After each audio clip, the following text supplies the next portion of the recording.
দর্শক আপনারা দেখছেন উত্তরের ১১ নং সেক্টরে ছাত্রলীগের কর্মীরা আন্দোলনরত শিক্ষার্থীদেরকে ছত্রভঙ্গ করছে এবং এই মাইলস্টোনের যেসব শিক্ষার্থীরা ১১ নং সেক্টরে তারা আন্দোলন করতেছিল তাদেরকে ছত্রভঙ্গ করা হচ্ছে পুলিশ এবং ছাত্রলীগ।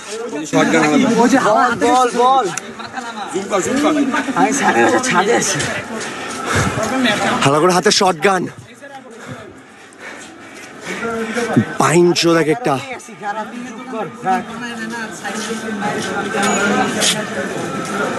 এটা হচ্ছে মেয়েদের হোস্টেল। এই যে হোস্টেলের সামনে গ্লাস সব ভেঙে ফেলছে, ওদের সিসি ক্যামেরা সব ভেঙে ফেলছে। এই যে হোস্টেলের এগুলো সব ছাত্রলীগের পোলাপান। স্টুডেন্ট বেরোছে 50 জন আর ছাত্রলীগের পোলাপান বেরোছে 300। তার পিছনে পুলিশ, ওদের সবার হাতে বন্দুক। এগুলো সব ছাত্রলীগ, স্টুডেন্ট নাই এখানে। ওরা এই যে হোস্টেলের সামনে গ্লাস পুরোটা ভেঙে ফেলছে। আমি ঘরে একদম বিছানায় বসে বসে ভিডিও করতেছি, বারান্দায় বের হওয়ার সময় তারা হুঁশিয়ারি দেয় যারা বারান্দায় বের হবে তাদেরকে মারবে।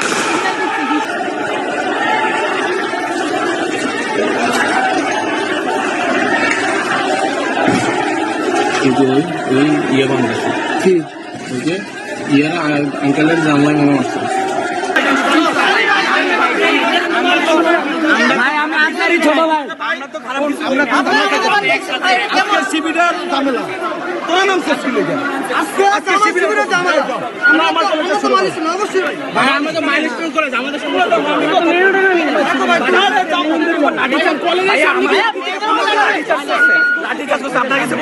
আমি দেখছি এটা তো ঠিক হয়েছে আমরা তো শুনে যেতাম আমরা দেখুন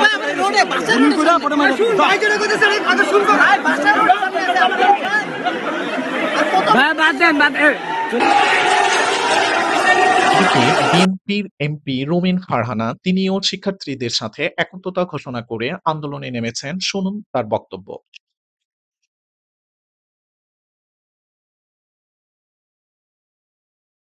সরকারের কিছু লেজুর বৃত্তি করা মানুষ একদিকে, আমি গণমানুষের সাথে, আমি বিএনপি হিসাবে এখানে আসিনি, আমি কোনো দল রিপ্রেজেন্ট করছি না।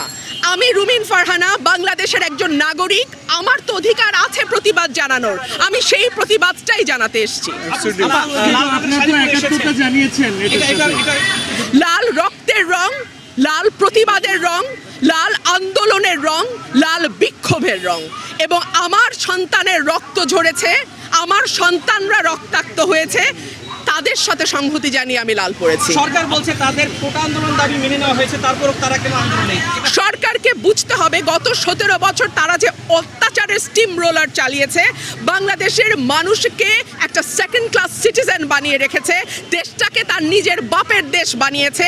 আর আমরা যেন সকলেই এখানে অনুপ্রবেশকারী, আমরা যেন সকলেই এখানে রোহিঙ্গা, আমরা যেন সকলেই এখানে সেকেন্ড ক্লাস সিটিজেন, এমন একটা আচরণ সরকার বাংলাদেশের মানুষের সঙ্গে করেছে, তার জবাব দিতে এসেছি। সরকার বলছে যে এই ছাত্রদের কাঁধে ভর করে কেউ কারো কাঁধে, বাংলাদেশের মানুষ আজকে একদিকে, কোন দল, কোন গোষ্ঠী, কোন ব্যক্তি না, আমি বারবার বলছি বাংলাদেশের 17 কোটি মানুষ আছে একদিকে।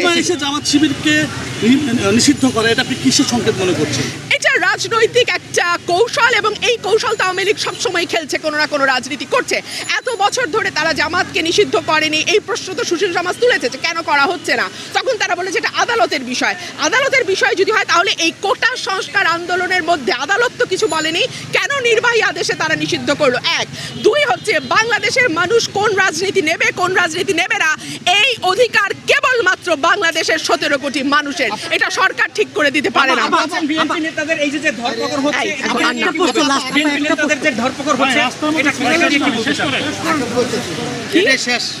একটা লাস্ট নেতাদের যে ধরপকড় হচ্ছে, তারা বলছে কাকে ধরপাকড় হচ্ছে না? বিএনপি নেতাদের ধরপাকড় হচ্ছে, আমাদের বাচ্চাদের ধরপাকড় করছে, আমাদের নিরীহ জনগণকে ধরপাকড় করছে। ধরপাকড়টা করছে না কাকে? গণগ্রেফতার করছে, সাধারণ মানুষকে গ্রেফতার করছে, কাকে করছে না সেটা? কে বিচার করবে? বিচার চাওয়ার দিন আছে নাকি মিয়া?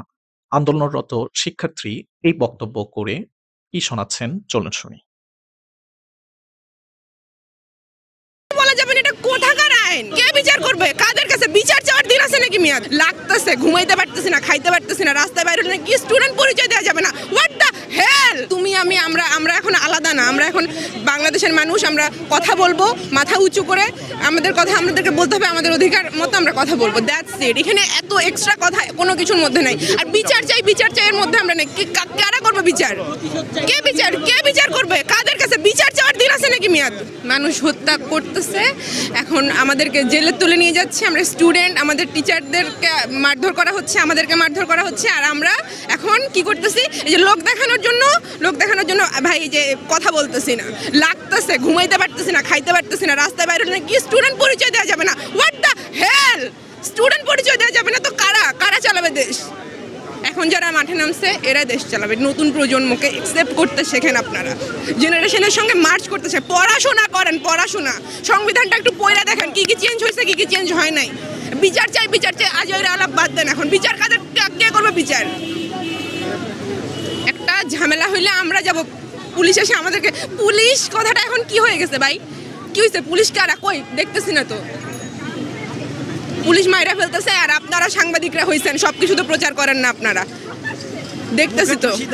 সাংবাদিক আপনারা, আপনাদের স্ট্যান্ডটা হবে সবার আগে। আপনারা কোথায়? আপনারা 100টা ক্যামেরা ধরে থেকে এখন আর লাভ নাই। প্রচার যেটা করার, যেগুলা ছোট ছোট ক্লিপ ছোট করে ভাইরাল করবেন, তারপর আনবেন জামাত শিবির, অমুক তমুক, এগুলা আনেন। কিসের শিবির, কিসের আওয়ামী লীগ, কিসের ছাত্রদল? এগুলা কি মানুষ? রাজনীতি নিয়ে সমালোচনা হবে। আপনাকে আমরা স্টুডেন্ট, আমরা ক্লাসের মধ্যে ভালো স্টুডেন্ট, মার্কের বিষয় আছে, আমরা তো কথা বলি, বিতর্ক অনুষ্ঠান হবে, আমরা সমালোচনা করব, আমরা আলোচনা করব, আমরা ভালোটা বলবো, আমরা মন্দটা বলবো। কেন কিছুই বলতে পারবো না? কিছুই বলা যাবে না? এটা কোথাকার আইন? ভয় পাইতেছেন আপনারা এখন? আপনারা তো এগুলো কিসের ভয় পাইতেছেন ভাই? মায়েরা ফেলুক, যাই কি করবে? তুলে নিয়ে যাবে, যাইতেছে তো 16 বছরের বাচ্চা, 4 বছরের বাচ্চা মারা যাইতেছে, তখন আইসা আপনারা হইতেছে অজুহাত দেন যে কি অমুকে তৃতীয় পক্ষ গুলি করছে। আরে ভাই, তৃতীয় পক্ষ এগুলো কি? মানুষ মারা যাবে কেন? ছাত্ররা তো কাউকে মারার পক্ষে না। ছাত্ররা কি গিয়ে পিটাইছে কাউরে? পিটাপিটি, মারামারি, এগুলা কি আপনাদের? ডান্ডা পেটা, গুলি করা। প্রকাশ্যে করজোড়ে ক্ষমা চাইলেন প্রতিমন্ত্রী পলক। আমাদের যদি কোনো ভুল হয়, অপরাধ হয়, তাহলে সেই ভুলের শাস্তি বা সংশোধনের সুযোগ আপনারা আমাদেরকে দিবেন। তাদের কাছে আমাদের কোনো ভুল ত্রুটি হলে আমরা করজোড়ে ক্ষমা চেয়ে দেশের জন্য, দেশের শান্তি উন্নয়নের জন্য, নিরাপত্তার জন্য আমরা এই দূরত্ব দূর করার চেষ্টা করি। দেশের যে রাষ্ট্রীয় সম্পদ ক্ষতিগ্রস্ত হয়েছে, জননেত্রী শেখ হাসিনা বলেছেন যে এই দেশের সম্পদ জনগণের সম্পদ। এই Bangladesh elevated expressway, metro rail, আমাদের স্বপ্নের পদ্মা সেতু, ডিজিটাল বাংলাদেশের যা কিছু অর্জন, এই সব কিছু কিন্তু জনগণের কষ্টার্জিত ট্যাক্সের পয়সা দিয়ে হয়েছে। প্রবাসে আমাদের 1 কোটি কর্মী ভাই বোনদের রেমিটেন্সের পয়সা দিয়ে হয়েছে। কিন্তু আজকে এই যে হাজার হাজার কোটি টাকার সম্পদের ক্ষতি যারা করছে, তারা নিশ্চয়ই বাংলাদেশের ভালো চাইতে পারে না। তারপরেও মাননীয় প্রধানমন্ত্রী জননেত্রী শেখ হাসিনা বলেছেন যে আমাদের দেশের সম্পদের ক্ষতি আমরা পূরণ করতে পারবো, কিন্তু আমাদের তরুণ প্রজন্মের হৃদয়ের যে ক্ষত, সেটা কিন্তু আমরা পূরণ করতে অনেক হয়তো সময় লেগে যাবে।